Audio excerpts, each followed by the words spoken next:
বিশ্বনবী কিয়ামতের দিন শুধু কাঁদতে থাকবে। আকাশের জলজলে সূর্যটা মাথার কাছে চলে আসবে, মাথার মগজগুলো ভাতের মাড়ের মতো গলে গলে নাকের ছিদ্র কানের ছিদ্র দিয়ে বেয়ে বেয়ে পড়বে। তৃষ্ণায় ক্ষুধায় জিহ্বাটা বের হয়ে কুকুরের মতো নাভিস্থল পর্যন্ত ঝুলতে থাকবে। জমিনটারে তামার জমিন বানিয়ে দেয়া হবে। সবাই শুধু বলবে ইয়া নাফসি ইয়া নাফসি, আল্লাহ তুমি আমারে বাঁচাও। ওলিরা বলবে ইয়া নাফসি, শহীদরা বলবে ইয়া নাফসি, নবীরা বলবে ইয়া নাফসি, উম্মত বলবে ইয়া নাফসি। সবাই বলবে আল্লাহ তুমি আমারে বাঁচাও, আল্লাহ তুমি আমারে বাঁচাও, আল্লাহ তুমি আমারে বাঁচাও। ঠিক ওই মুহূর্তে বিশ্বনবী প্যারা নবী মাকামে মাহমুদে সিজদায় পড়ে কাঁদবে। তিনি ইয়া নাফসি না বলে চিৎকার করে কেঁদে কেঁদে বলবে উম্মতি উম্মতি রবলি হাবলি উম্মতি, ও রব আমার উম্মতকে তুমি বাঁচাও। পুরো কিয়ামত জুড়ে চিৎকার ইয়া নাফসি আল্লাহ আমারে বাঁচাও। বিশ্বনবী বলবে ইয়া উম্মতি আল্লাহ উম্মতরে বাঁচাও। সুবহানাল্লাহ পড়বেন না? বিশ্বনবী মাথা তুলবেন না।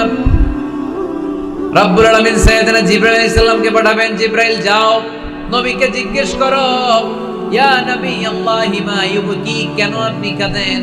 বিশ্বনবী মাথা তুলবেন না, সিজদারত অবস্থায় উত্তরে বলবেন উম্মতি উম্মতি, আল্লাহ আমার উম্মতের কি হবে আপনি বলেন, আমার উম্মতরে আপনি বাঁচান।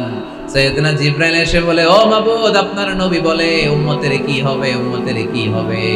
আল্লাহ বলেন জিবরাইল আমার নবীরে যে বলো ইন্না সানুরদিকা ফি উম্মাতিক ফালা নাসু, আমি আমার নবীর দুনিয়ার বুকে যখন মন খারাপ ছিল তখন যেমনি মন ভালো করে দিয়েছি, আজকেও আমার নবীর উম্মতের ব্যাপারে এমন একটা ঘোষণা আমি দেব, এই ঘোষণা শুনে আমার নবী খুশি হয়ে যাবে।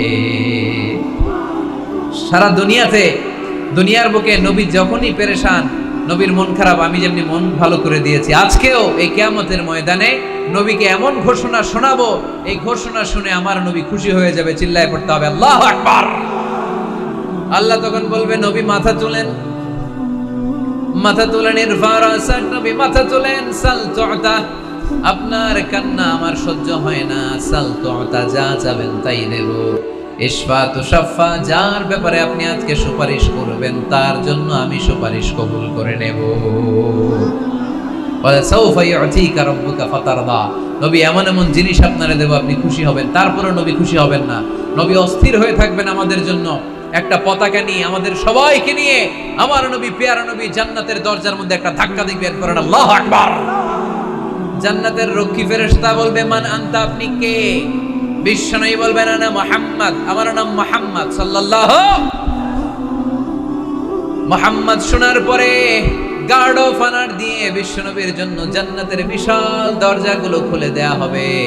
আর জান্নাতের ফেরেশতারা বলবে নবী গো, জান্নাত সৃষ্টির পর থেকে আজ পর্যন্ত আমরা দাঁড়িয়ে আছি, কবে আপনি জান্নাতে ধাক্কা মারবেন আর আপনার জন্য জান্নাতের দরজা খুলে দেব।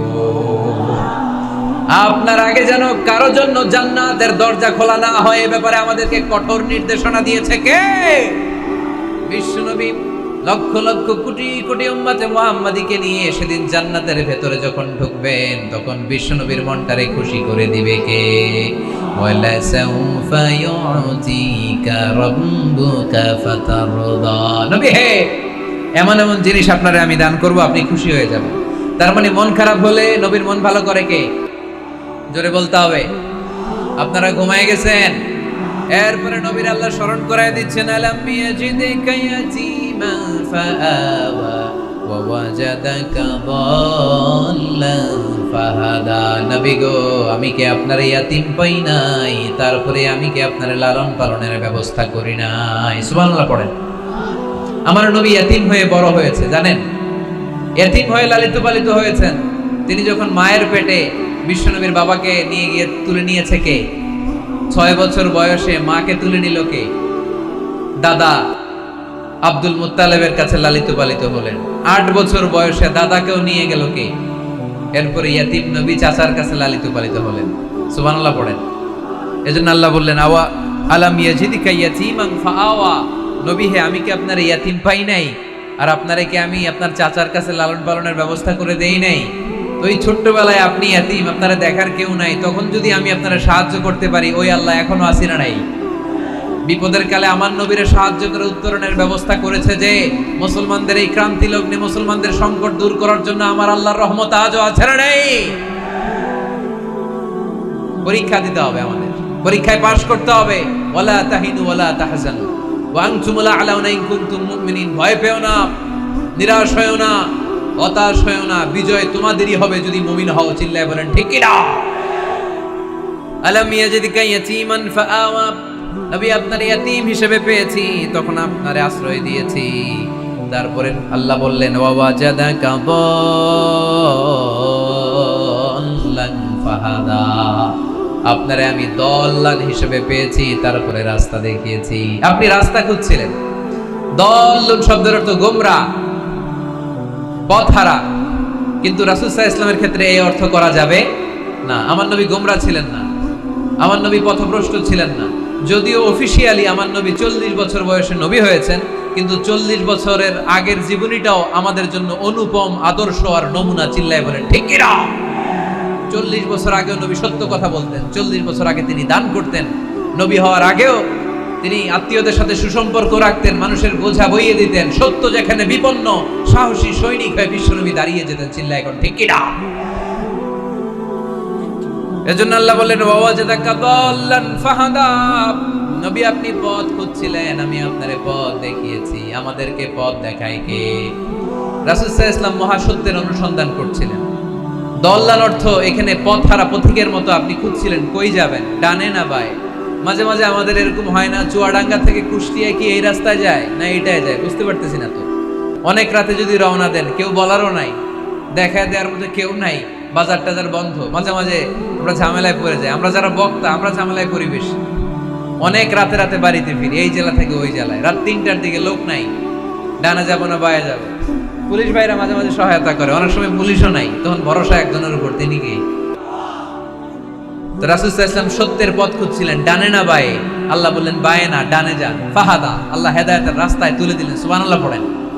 আমরা যদি পথ ভুলে যাই, আমাদের পথ দেখায় কে? সবাই বলেন আমাদের পথ দেখায় কে?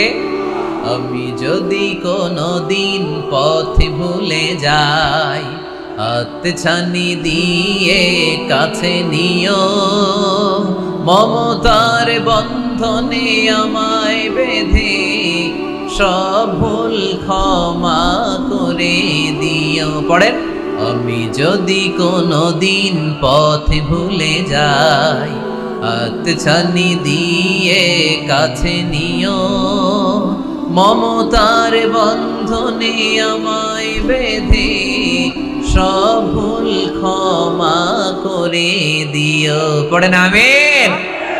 আমাদের পথ দেখায় কে? আমরা প্রতিদিন পড়ি ইহদিনাস সিরাতাল, সবাই পড়েন ইহদিনাস সিরাতাল। ও আল্লাহ আমাদেরকে সরল সঠিক পথ দেখাও। আল্লাহ বললেন নবী আপনাকে আমি পথ দেখিয়েছি। এরপর আল্লাহ বললেন ওয়াজাদাকা আইলান ফাগনা, নবী আপনি ছিলেন নিঃস্ব, আপনার টাকা পয়সা ছিল না। খাদিজার সাথে বিয়ে দেওয়ার মাধ্যমে আমি আপনার নিঃস্বতা দূর করে ধনী বানিয়ে দিয়েছি। সুবহানাল্লাহ পড়েন। রাসূল সাল্লাল্লাহু আলাইহি ওয়াসাল্লাম মেষ চড়াতেন। মা বাআসাল্লাহু নাবিয়ান ইল্লা রাআল গানাম, এই পৃথিবীতে এমন কোন নবী নাই যেই নবী ছাগল চড়ায় নাই। আপনারা ছাগল চড়ান তো? আপনাদের তো এই যে কি বলে ব্ল্যাক গোট, চুয়াডাঙ্গার ব্ল্যাক গোট নাকি সারা দুনিয়ায় বিখ্যাত। হ্যাঁ, ব্ল্যাক বেঙ্গল, কি বলে ব্ল্যাক বেঙ্গল। ছাগল পালেন কে কে দেখি তো চুয়াডাঙ্গায়? ওরে আল্লাহ, ছাগল তো নিয়ে যাওয়া লাগবে কয়েকটা, দেখা যায় অনেক ছাগল। মেহেরপুরও বিখ্যাত না? মাশাআল্লাহ, চুয়াডাঙ্গার ছাগল অনেক বিখ্যাত। তো সব নবীরা ছাগল ছড়িয়েছেন। বুখারীর বর্ণনা, মা বাআসাল্লাহু নাবিয়ান ইল্লা রাআল গানাম, এই পৃথিবীতে এমন কোন নবী নাই যে নবী ছাগল চড়ায় নাই। বিশ্বনবী ছাগল চড়াতেন অল্প কিছু পারিশ্রমিকের বিনিময়ে। সুবহানাল্লাহ পড়েন। কারণ আমার নবী শিখিয়েছেন পরিশ্রমে লজ্জা নেই, লজ্জা অলসতায়। ঠিক কি না? পরিশ্রমে কোনো লজ্জা আছে? লজ্জা অলসতায়, ঠিক কি না?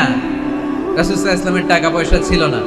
আম্মাজান খাদিজাতুল কুবরা রাদিয়াল্লাহু তাআলা আনহার সাথে যখন বিয়ে হলো, বিয়ের পরেই ধনাঢ্য মহিয়সী নারী বললেন, ইয়া রাসূলুল্লাহ, আমার সম্পদের দরকার নাই, আমি আপনারে পেয়েছি, আপনারে পেয়ে আমি খুশি।